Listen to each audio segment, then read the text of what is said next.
concept with deep roots in European festivals like Carnival. It was a temporary, sanctioned release valve for the pressures of a highly structured society. For one night, the forces of order were challenged by the forces of mischief. The younger generation was allowed to symbolically run wild, playing tricks on the adult world of property and propriety. The pranks ranged from the relatively harmless to the genuinely destructive. Soaping windows, stringing ropes across sidewalks to trip up pedestrians, and tipping over outhouses were common.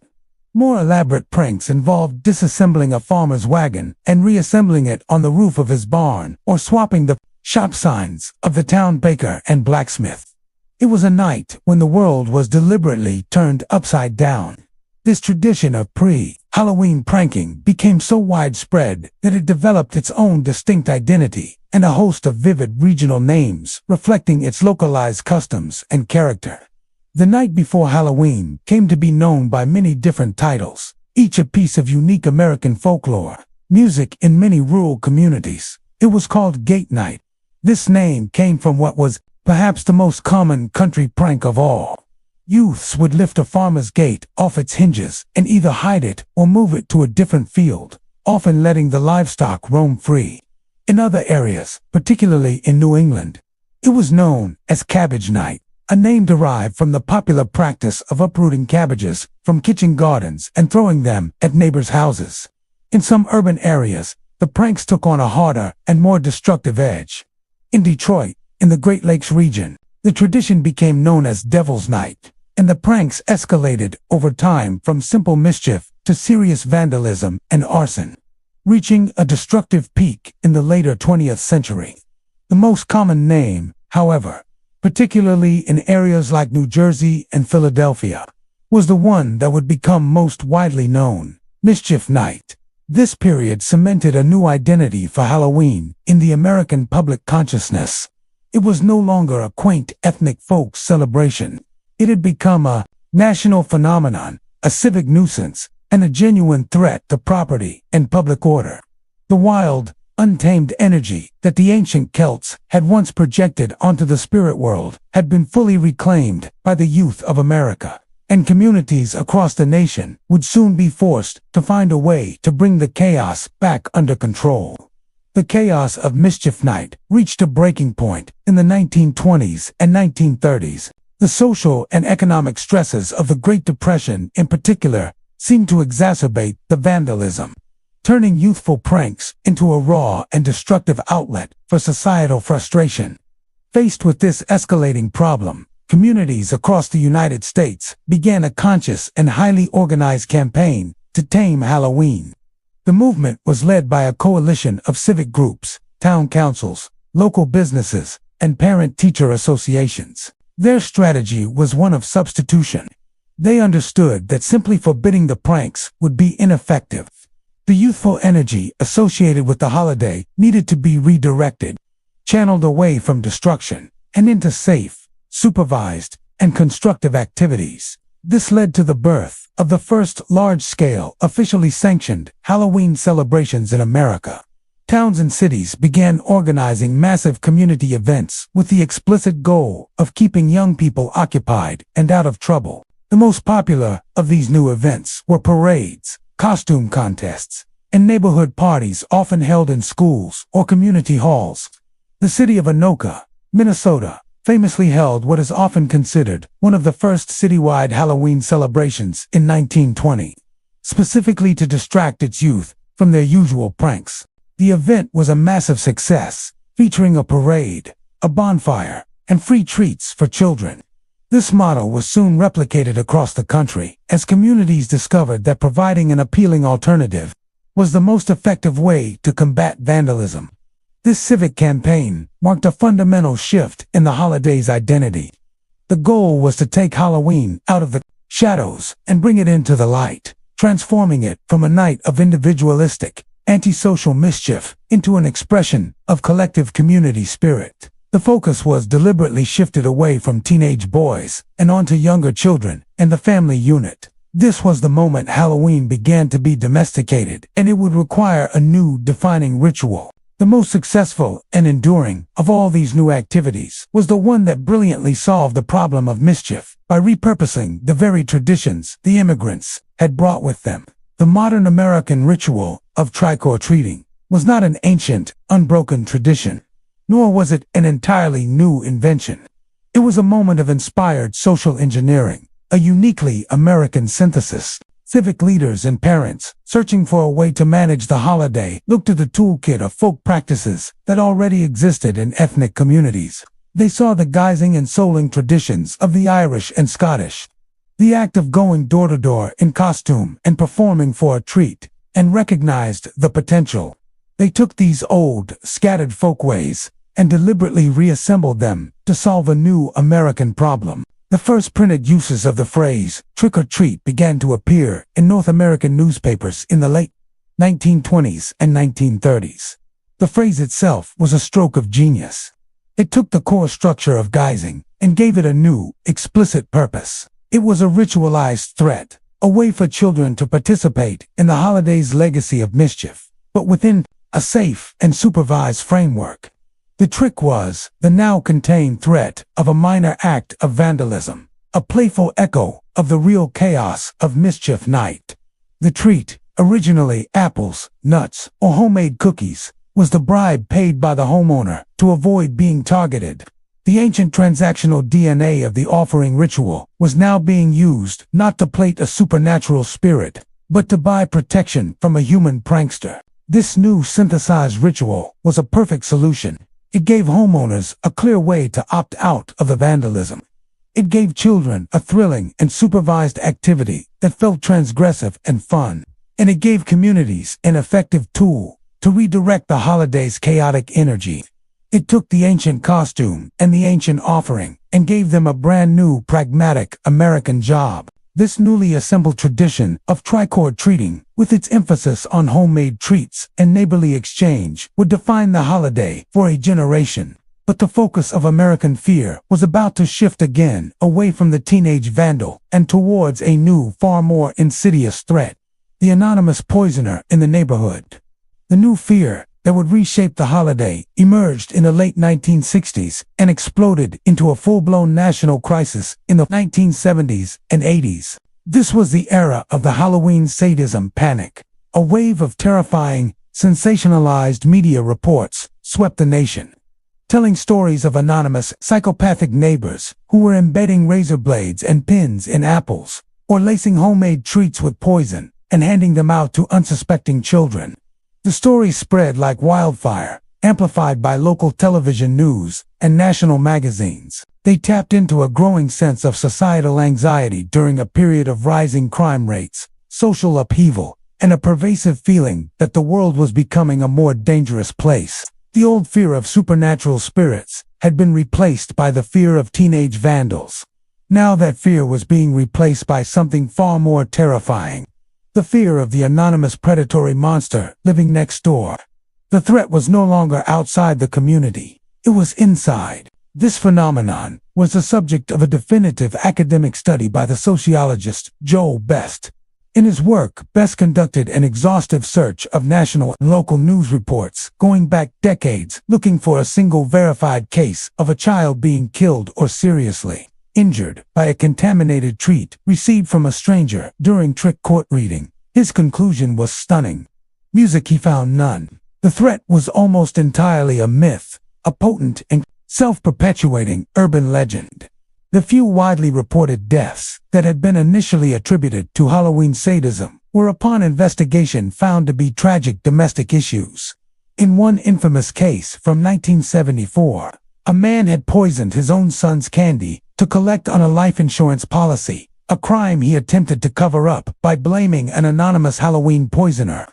The myth, however, was far more persuasive than the reality. The fear of contaminated treats became so deeply embedded in the American psyche that it had lasting real-world consequences. Hospitals across the country began offering free X-rays of candy bags. Schools issued dire warnings to parents, and a generation of children was taught to view their neighbors with suspicion. The panic effectively destroyed beloved long-standing Halloween traditions. The practice of giving out fresh apples, nuts, or homemade popcorn balls and cookies vanished almost overnight. These items were now seen as vectors of potential danger, impossible to visually inspect for tampering. This created a massive cultural and economic shift. Parents, desperate for a way to keep their children safe, began to demand treats that were sealed, individually wrapped, and produced by a trusted national brand. The perception of safety became paramount.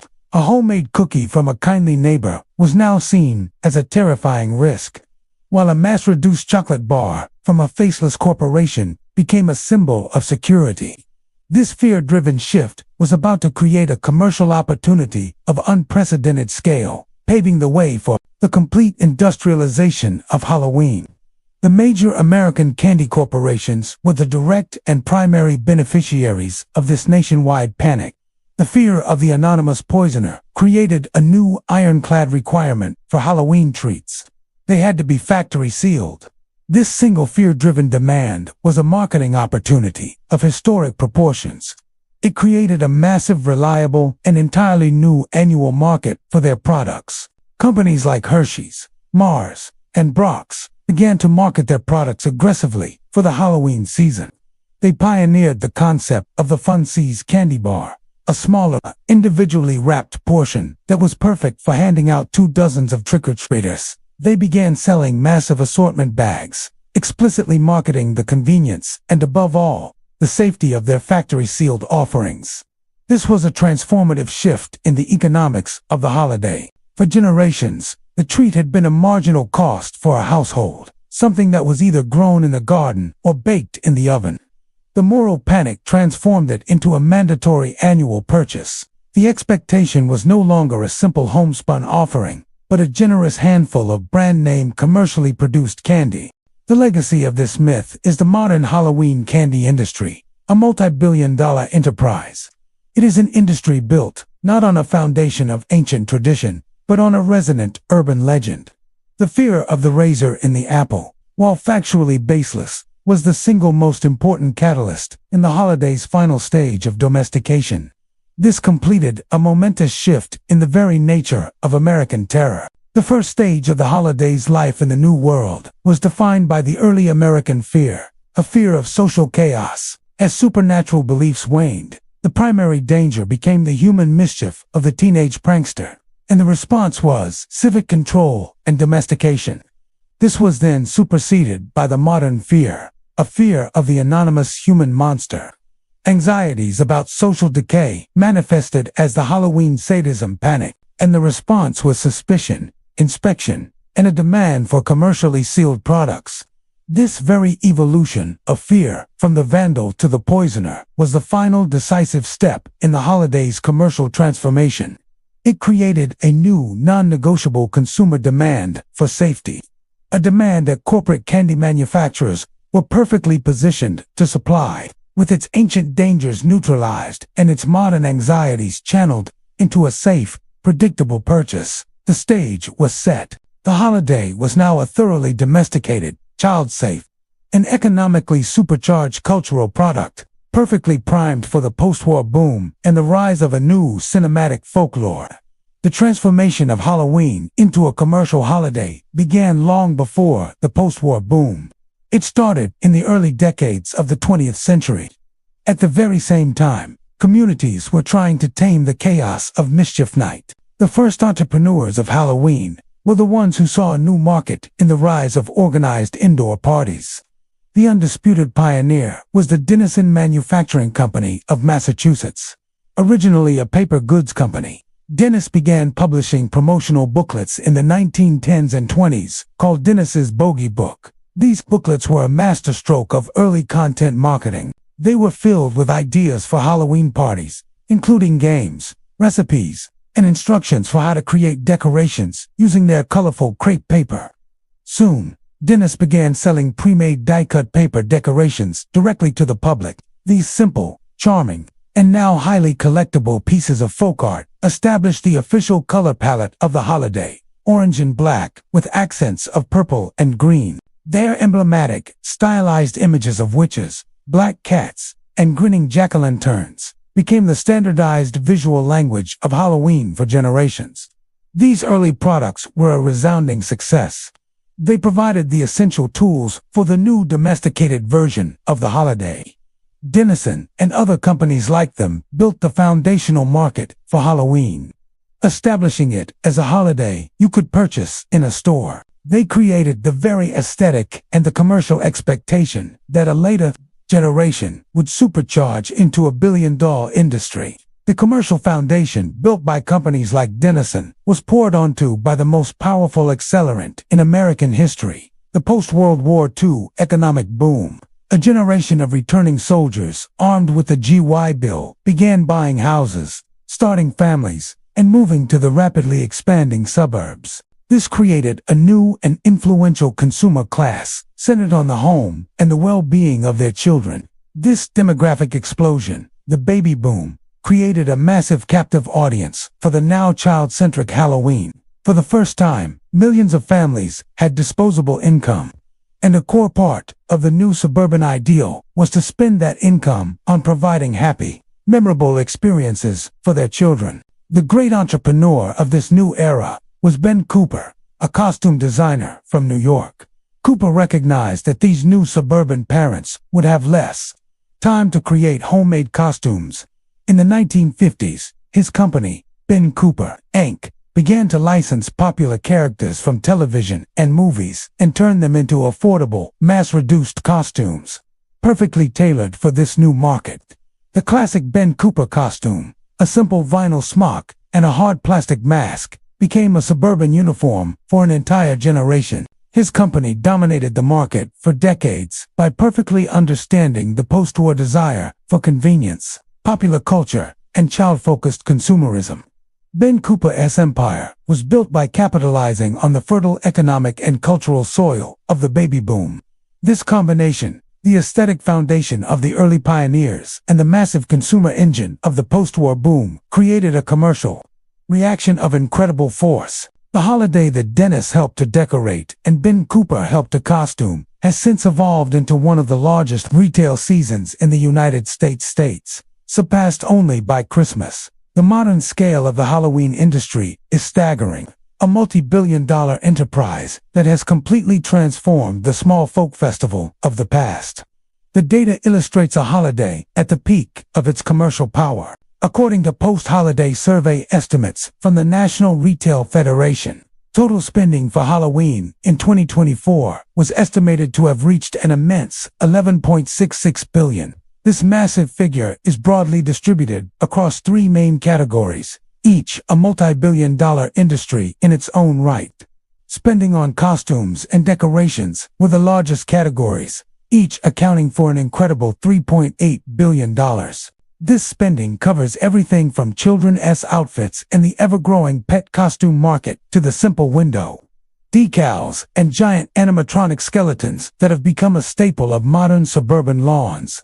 And at the heart of the holiday's modern incarnation is candy.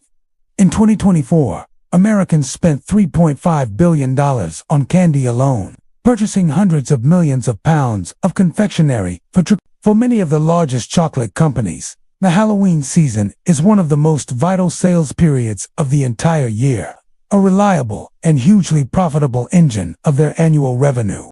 This commercial apparatus has created and reinforced a standardized visual language for the holiday. The specific shades of orange and black, the precise shapes of pumpkins and ghosts, and the shared lexicon of popular costumes are all promoted and sold on a mass scale through a vast network of seasonal pop-up stores, dedicated aisles in big-box retailers, and targeted online advertising. The folk holiday of the past has been completely superseded by a modern, professionally managed, and immensely profitable retail season, while the commercial forces of the post-war era defined the business of Halloween. An entirely different industry was responsible for shaping its soul. The modern visual and thematic language of the holiday, the very definition of what is scary, owes less to ancient folklore and more to the most influential form of modern folklore ever invented, the motion picture. The first and most formative chapter of this story was written by a single Hollywood studio in the 1930s and 40s. Universal Pictures took the great Gothic monsters of 19th century literature and gave them their definitive final forms. While characters like Dracula and Frankenstein's monster existed on the page, it was Universal that gave them their globally recognized faces, bodies, and mannerisms. Bram Stoker's novel described Count Dracula in many ways, but it was the Hungarian actor Bela Lugosi in the 1931 film who created the icon. The slicked-back hair, the penetrating stare, the formal tuxedo, and the elegant high-colored cape. These were all choices of the studio and the actor. This specific image of aristocratic seductive menace became the undisputed visual template for a vampire, a look that has been imitated and referenced for nearly a century. Even more dramatic was the transformation of Frankenstein's monster. Mary Shelley's novel describes a creature with flowing black hair and yellowish skin, an articulate and tragic figure. The 1931 film and the brilliant makeup work of Jack Pierce threw that out completely. The flat-topped head, the electrodes in the neck, the hulking gait, and the nonverbal groans were all cinematic inventions, creating a figure of lumbering, pathetic terror that has completely superseded its literary source. Universal Pictures methodically built a pantheon of these creatures. They gave the mummy its definitive look of a slow, shuffling, bandaged terror. And in the Wolfman, they created the archetypal appearance of the werewolf, a tragic man-beast with a hairy, snout-like face who was cursed by the full moon. These films were the first cinematic universe, a shared world of monsters that audiences came to know and love.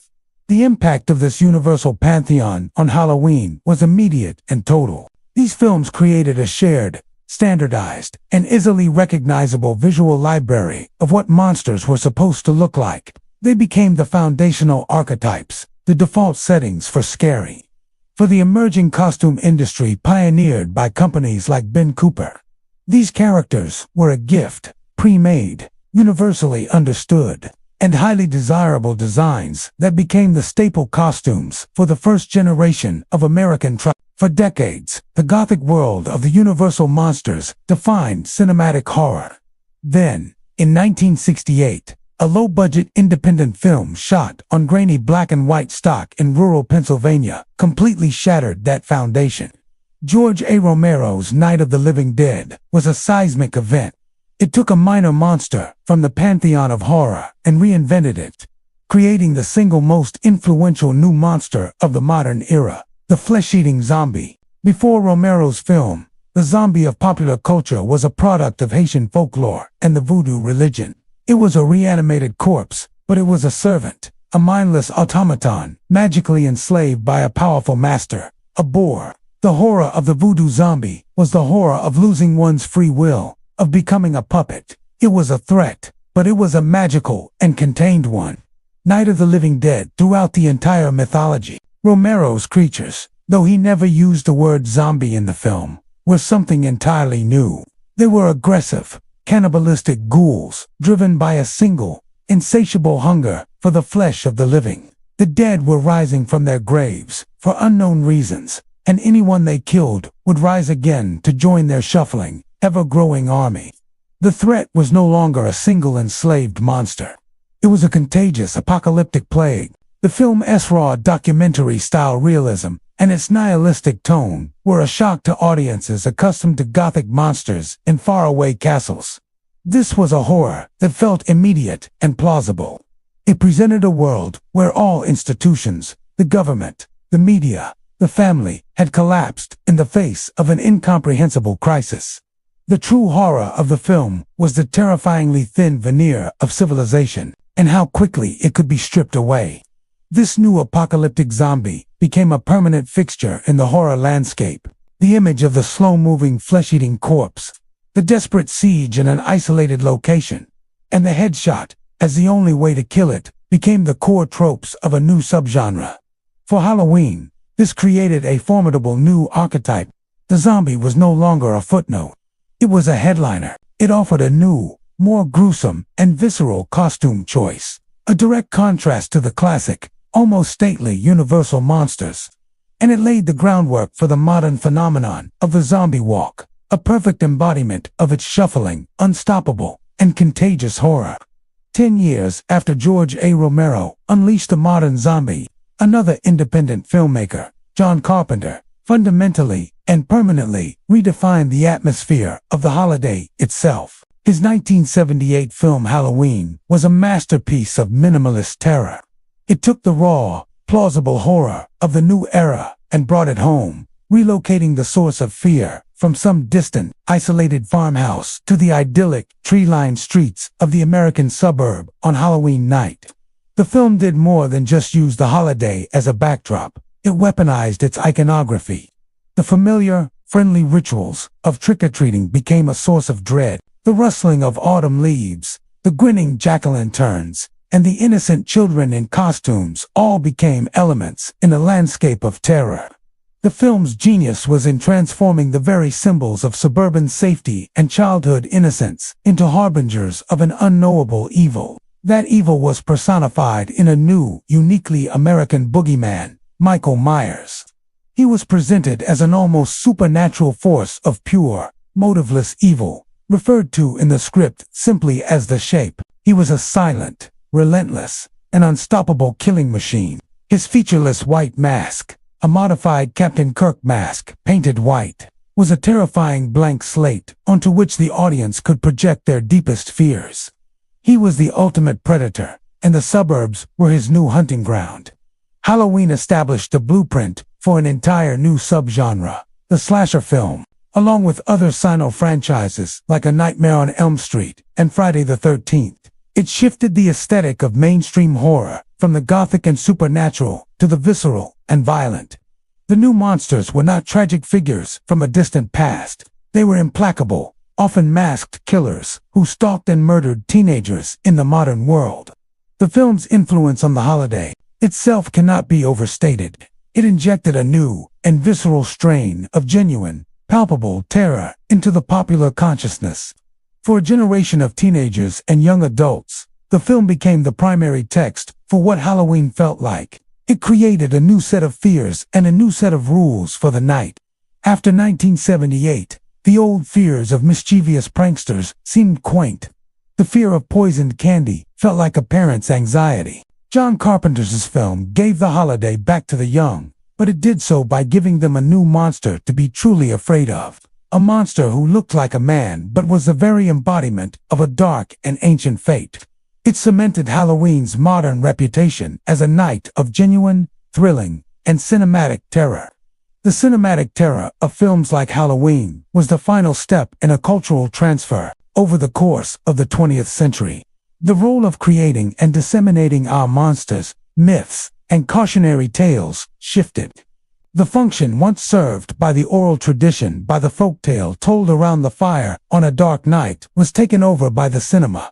Horror movies became the new American folklore. The ancient Celts had the Eschi, formidable beings who emerged from the other world to teach them about the fragility of their world. Modern society has cinematic monsters.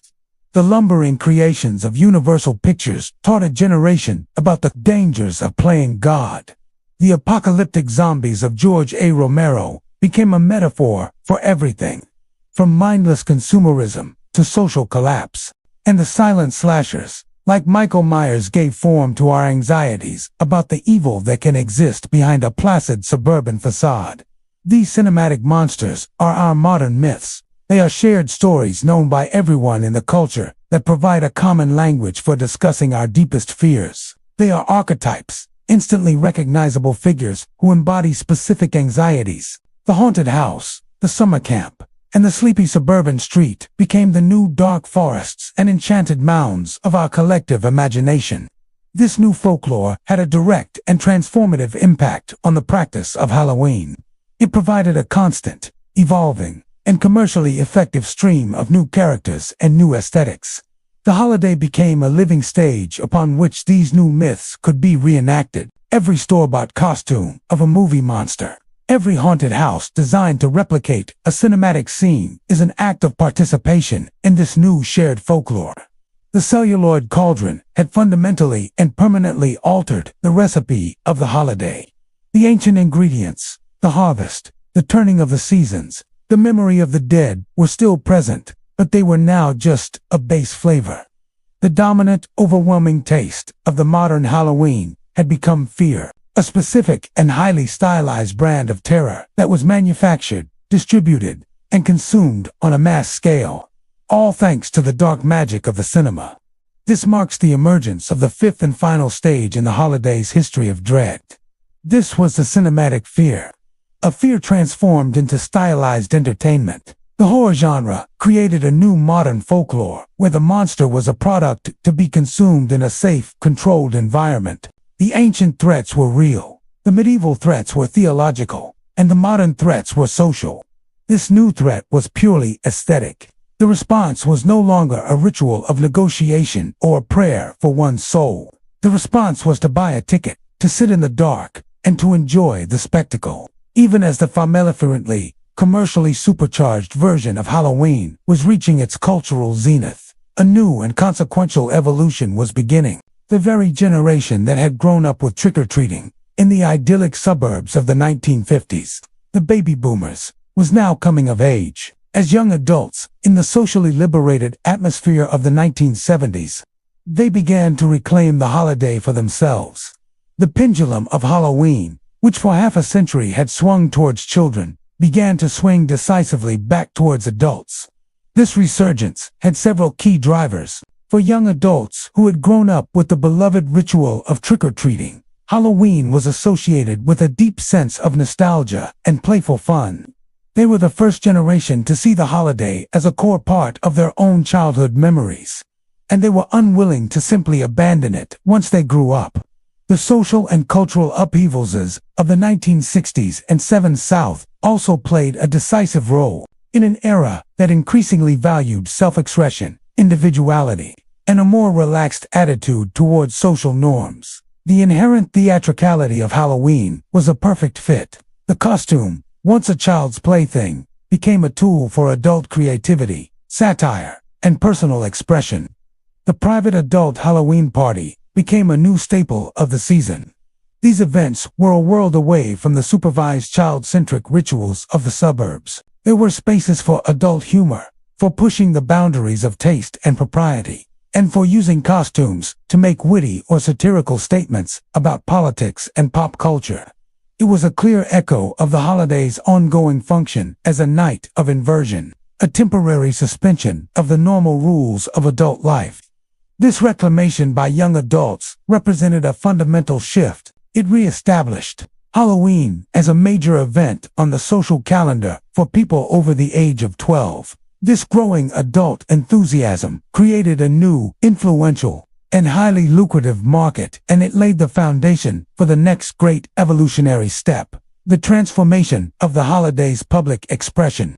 This movement of the adult Halloween celebration into the public square began in the 1970s, and it started not as a civic topone event, but as a spontaneous grassroots artistic expression.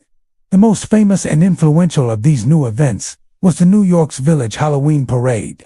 It began humbly in 1974, started by a puppeteer and mask maker who simply walked with his friends and their incredible creations through the streets of his neighborhood. This small, artistic procession struck a chord. Year after year, it grew organically, attracting thousands of participants who added their own creativity, artistry, and theatricality. It quickly evolved from a neighborhood walk into a massive, spectacular parade, a sanctioned takeover of a major city artery. It became a world-renowned showcase for giant puppets, avant-garde costumes, and a level of creative expression far beyond the scope of a simple children's parade. Other cities soon developed their own flagship events. In West Hollywood, the Halloween Carnival began in 1987, growing into what is often billed as the world's largest Halloween street party, attracting hundreds of thousands of people to a 1-mile stretch of Santa Monica Boulevard. Cities like New Orleans, with its crew of Boo Parade, and Salem, Massachusetts, with its month-long Haunted Happenings Festival, also became major national destinations for adult Halloween revelers. The historian Nicholas Rogers has described this phenomenon with great insight. He argues that these events represented a powerful transformation of Halloween's ongoing role as a night of inversion. The chaotic, often destructive pranking of prior generations was now being channeled by young adults into massive, creative, and celebratory public spectacles. The spirit of inversion had not returned. It had simply evolved. These grand parades cemented the holiday's new jewel identity.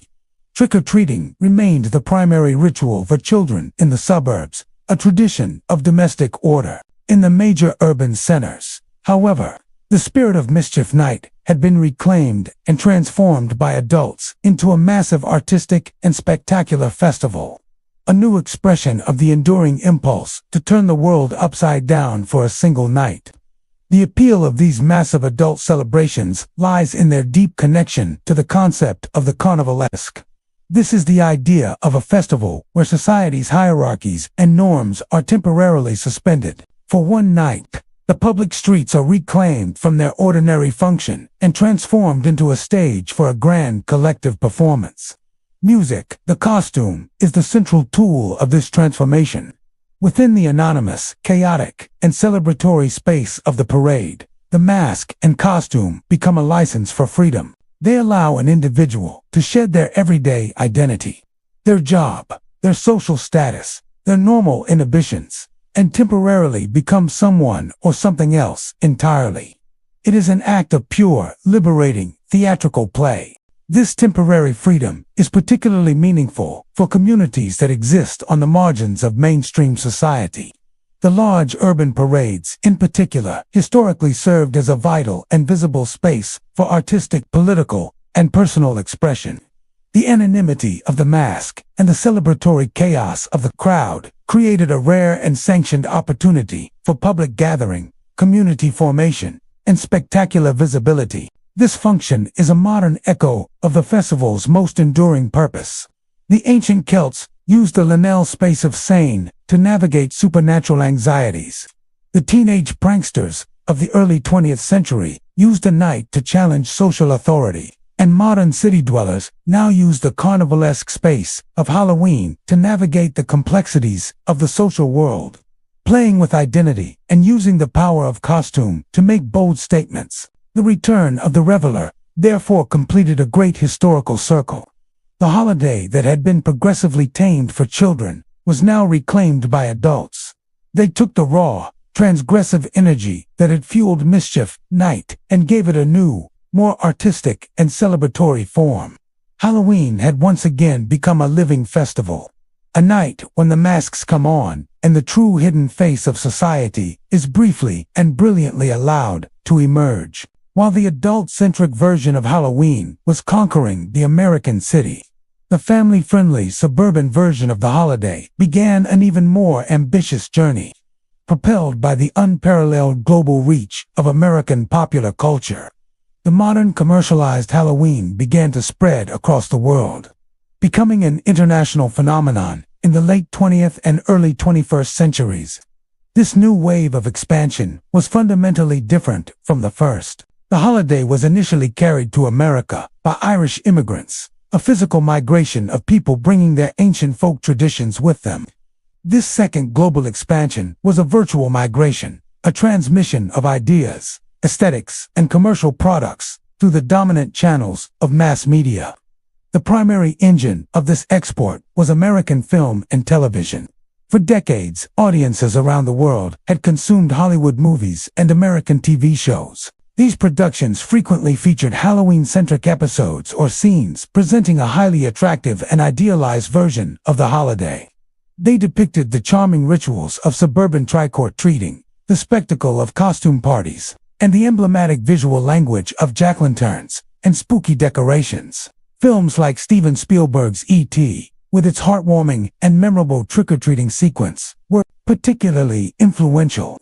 This single resonant scene presented the holiday to a global audience as a magical, exciting, and quintessentially American experience. It was a form of soft power, a cultural advertisement of immense appeal that created a latent demand for the holiday in countries with no historical connection to it whatsoever.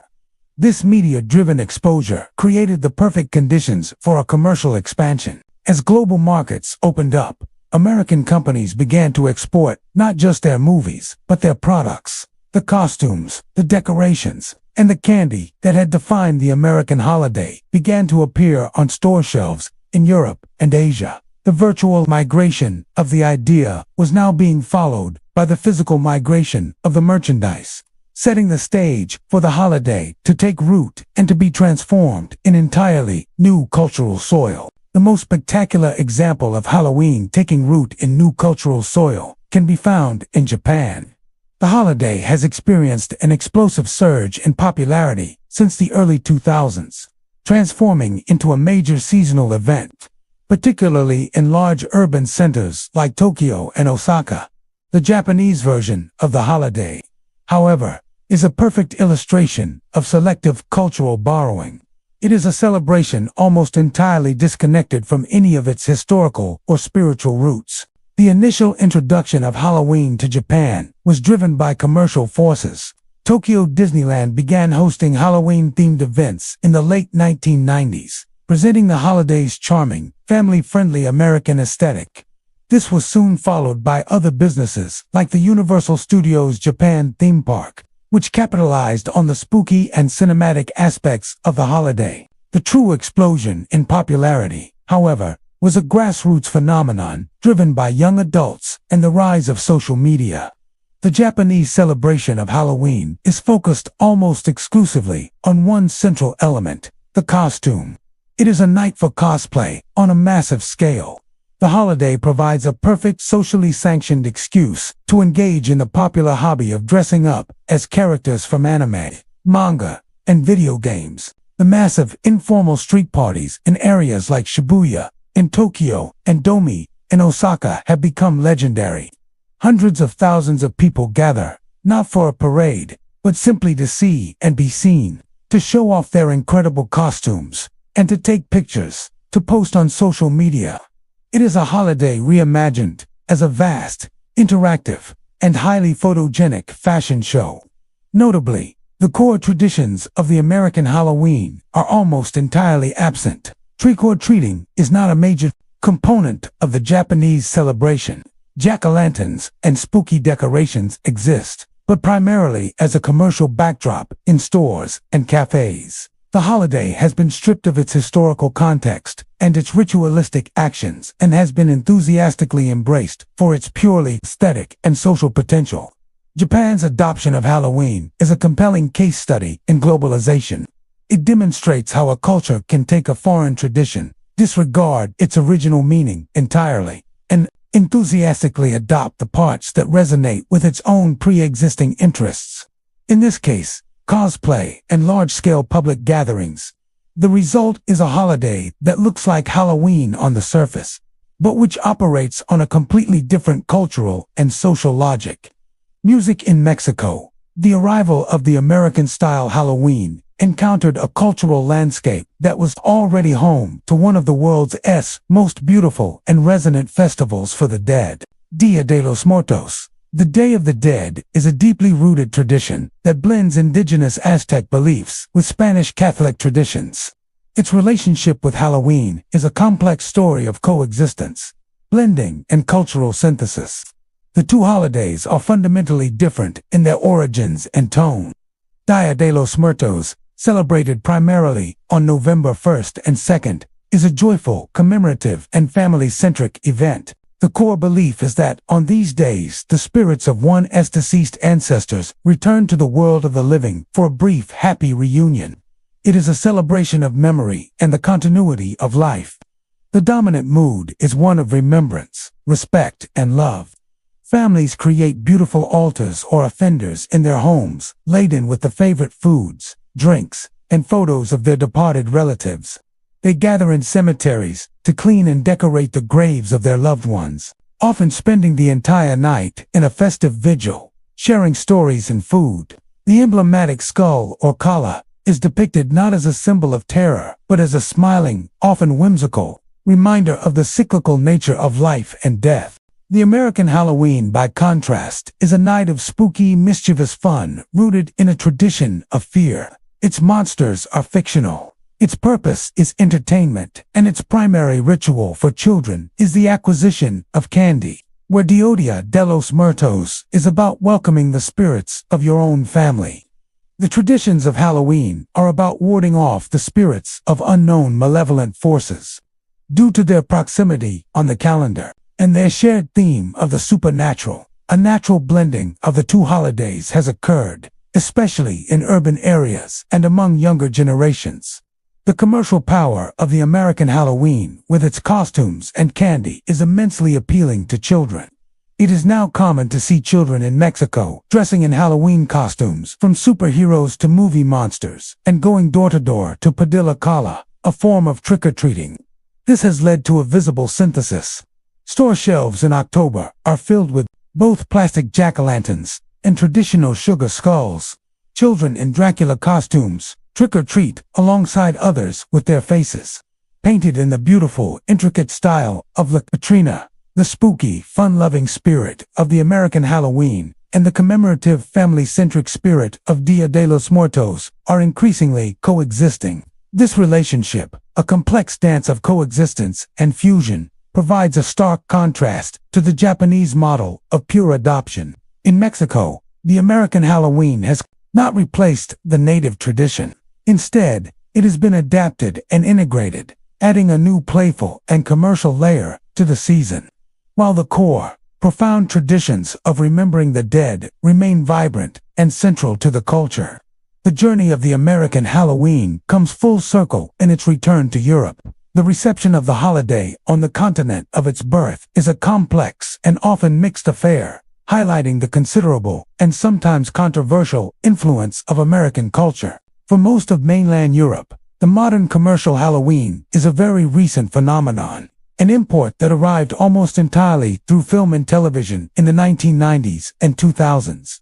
In countries like France, Germany, and Spain, the holiday is celebrated almost exclusively by younger generations. It is primarily an occasion for costume parties at clubs and in private homes.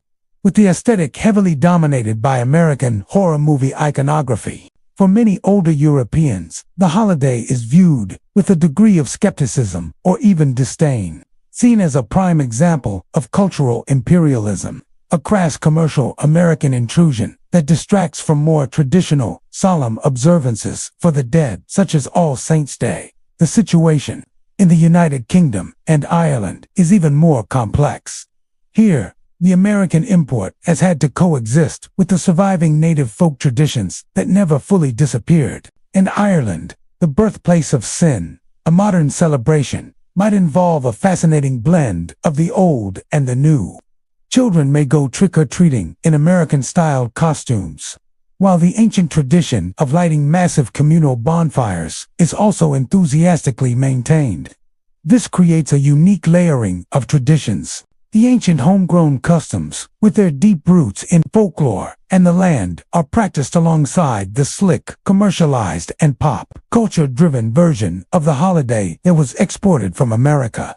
It is a perfect living example of the holiday's complex journey. The original stream of Celtic tradition, having flowed to a new continent and been transformed, now sees its own altered reflection flowing back to merge with it once again. The global journey of Halloween, therefore, reveals the immense power of modern media and commerce to transmit and reshape cultural practices.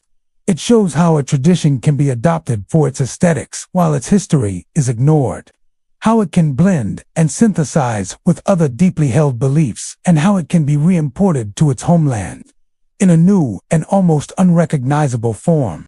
The once small folk festival of the ancient Celts had truly become a global ghost story, a tale told in different accents and for different reasons all across the world.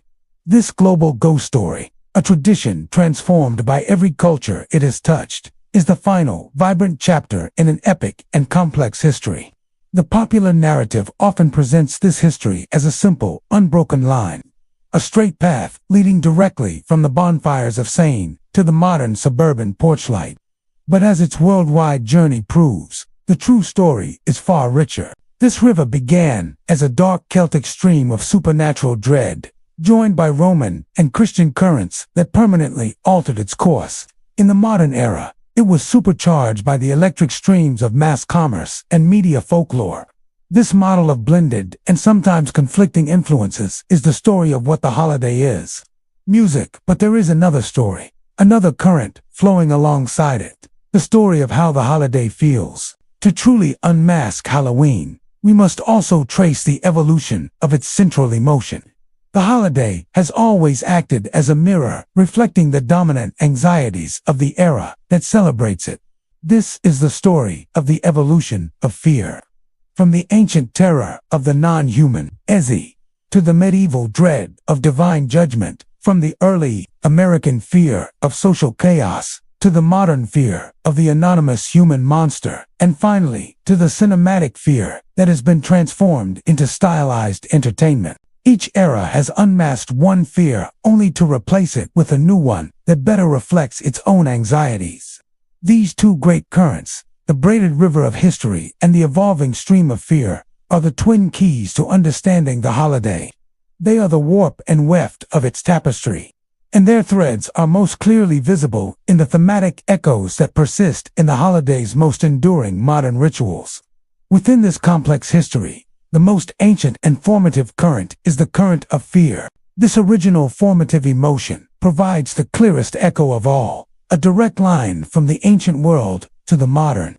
The entire edifice of the holiday in all its forms is built upon our complex and ever-evolving relationship with what scares us. The ancient fear was a terror of the truly non-human. The Eshi were formidable, amoral beings from another dimension. A genuine supernatural threat that required a response of ritual and negotiation. This deep-seated dread of an alien intelligence from a parallel world is the ultimate source of Halloween's power.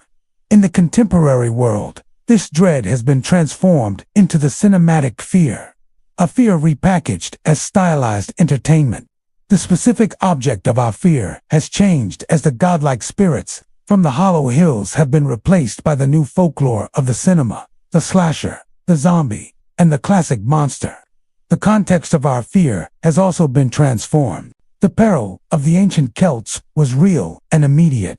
The modern thrill of Halloween is a safe and commercialized echo of that authentic dread. The modern haunted house attraction is the direct cultural descendant of the open sheath. It is a designated space where we willingly enter a world where monsters are real, paying for the controlled thrill of being confronted by them.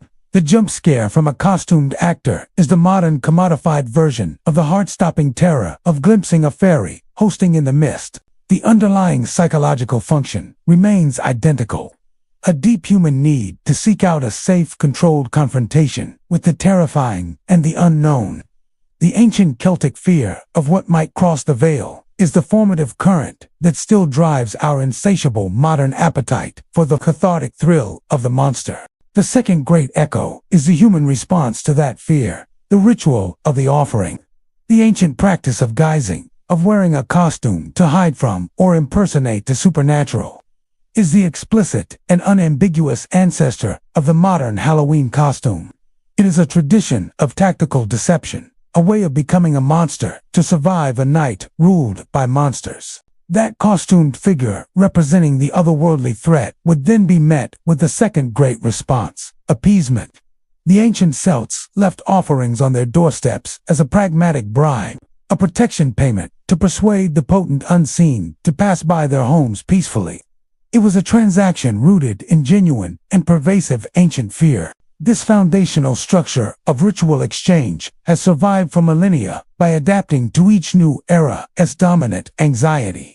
During the medieval period, it was transformed by the fear of the afterlife, becoming the pious act of slaying. The fearful pagan bribe was reframed as a Christian act of charity, the offering of food given in exchange for prayers to aid the souls of the dead. In early 20th century America, the ritual was reframed once again to combat the modern fear of social chaos. The act of tricourt reading transformed the exchange into a tool of social control. The offering became a playful bribe, a handful of nuts, or a homemade cookie, given to prevent the trick of a teenage prankster. Finally, the custom evolved once more under the shadow of a new fear, the fear of the anonymous poisoner. The homemade cookie was replaced by the factory-sealed candy bar, and the playful threat became a charming formality. The very nature of the treat became a direct response to a new, insidious social anxiety. Through every transformation, the core DNA of the ritual has remained perfectly intact. A household gives a symbolic food offering to costumed figures who represent the chaotic forces of the night. The persistence of this simple, resonant transaction is the clearest evidence that the echoes of the ancient offering still whisper in the modern child's simple demand for a treat. The final and most resonant echo of the ancient world is the light itself. The Great Samhain bonfire was the heart of the original festival, a sacred flame lit as a defiant beacon against a supernatural darkness. It was an act of communal hope against the dying of the light. That original flame was never extinguished. It was carried forward, its form changing, its vessel adapting, its light passed down through the millennia. During the medieval era, that communal fire condensed into a single glowing ember, placed inside a hollowed-out turnip to become the lantern of Jack, the wandering soul. The fire's purpose shifted to combat the medieval fear of the afterlife. It was no longer a beacon of community, but a protective talisman, a personal ward used to frighten away the specific monsters of a new Christian folklore, from damned souls to the devil himself. When that tradition crossed the ocean to the New World, the vessel changed once again. The grim turnip of the Old World was replaced by the bright, bountiful pumpkin of the New. Its light softened, transforming from a menacing ward into a cheerful beacon, a symbol of safety and community against the American fear of human chaos. This single, unbroken flame passed from the communal fire to the damned soul. Ember to the welcoming candle is the ultimate symbol of Halloween's ancient lineage. The modern jack-o'-lantern glowing on a suburban porch is not just decoration. It is a living artifact of human endurance.